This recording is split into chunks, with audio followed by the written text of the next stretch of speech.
Now in the deep end as the weather warms up and people start to open their windows here in Western Washington, safety experts are sounding the alarm about a hidden danger inside the home. In recognition of National Window Safety Week, Central Pierce Fire and Rescue is teaming up with Mary Bridge Children's Hospital to launch a new effort. It's aimed at preventing window falls. We're joined now by Fire Marshal Peter Wohrle and public educator Courtney Thompson, who is also the aunt of a window fall survivor. Thank you both for joining us here this morning. Thank you. Thank you. Let's talk about the problem first, Peter. How big of a problem are window falls in our community? Yeah, Mary Bridge Children's Hospital has treated 108 window fall injury cases over the last 3 years. More specifically, Pierce County is a hot spot for these types of injuries and cases, with 3 of the top 5 zip codes that have the most injuries and the most falls in Central Pierce Fire and Rescue's fire jurisdiction.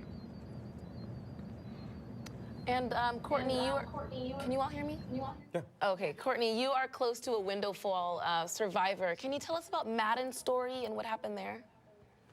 Yeah, Madden is my niece, and 3 years ago when she was 7 years old in first grade, over Memorial Day weekend, we were all at my brother's house and just celebrating it with the neighbors and their kids.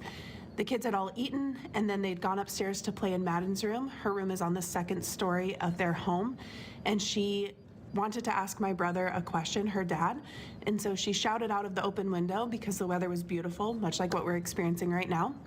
And he didn't quite hear her, and so he asked, "What was that?" And she was on her lofted bed, her foot was on her windowsill, and she leaned forward a little bit to be able to speak louder, and her body weight, just a little bit of pressure against her window screen, popped it out, and she fell from her 2nd story window, landing in her side yard. She took the majority of the impact to her leg and her side. She ended up with a fractured femur. She was transported to Mary Bridge Children's Hospital, where she went into surgery, and she ended up with 8 screws and a plate in her leg. Thankfully, she's 10 years old now and thriving. She has healed wonderfully from it, but 3 years ago it was very scary. Courtney, I was going to ask you, sort of describe what that was like to hear about that happening to her and somebody who's so close to you as a family member. Yeah, it was awful. I had just left my brother's house to feed my dogs. I live about 7 minutes away, and I got a phone call from my sister-in-law, and all she said was, "Can you please come back? Madden fell, and I don't know if she's going to be okay." And my sister-in-law doesn't exaggerate. She's not dramatic. And so to have that phone call and hear that she was just trying not to cry, I jumped in my car, and when I arrived, I saw a fire engine and a medic unit, and I didn't hear anything. And so in those few moments when you really don't know what you're walking into was genuinely the worst, probably 5 minutes of my life. Thank you for your vulnerability and sharing, your emotions during that time. It's just so hard to hear.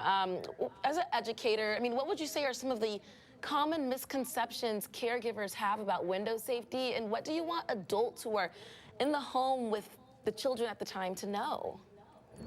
Yeah, I think that's a great question. And honestly, there's one primary misconception when it comes to any traumatic injury or any tragedy, and it's that it will never happen to us. It's not going to happen to me and my family. And then from that, we have a lot of secondary misconceptions with window falls. So the first that we see is they think because the screen is there, it is basically a secondary protection, when the reality is a screen is meant to keep bugs and leaves out and allow a breeze in. It doesn't keep children or humans inside. It pops out very easily. There's also the misconception that if you have something near the window, it's okay because we're going to tell them not to play on it, right? We believe that kids are going to do exactly what we ask them to do or teach them to do, but you can't watch them 24 hours a day, so we can't always rely on them just remembering our safety techniques and our safety tips. We have to be more proactive. So if we can combat that first misconception, it'll never happen to us, and maybe just think it could happen, then we can start to work on those secondary preventative measures. Peter, what can people do at home to prevent the type of situation that Courtney's family went through? Yeah, to touch on something that Courtney brought up was talk to your kids first. Have conversations about it, explaining what could happen, the dangers of it, and then obviously not every kid is going to be able to understand that conversation. So the physical things that we can do is remove anything that's going to be in front of the window, whether it's furniture, toys, something that they can use as a ladder or something that they can do to access or use to access the window. And then most importantly, we can install window stops. If you or the viewers here, if anybody has more questions or wants more information, they can go to our website at centralpiercefire.org. We have a lot of information for this issue and how to install those window stops. Well, that information can save a life. Thank you both so much for joining us on the show today. Yeah, thank you. Thank you so much. Have a great day. You too.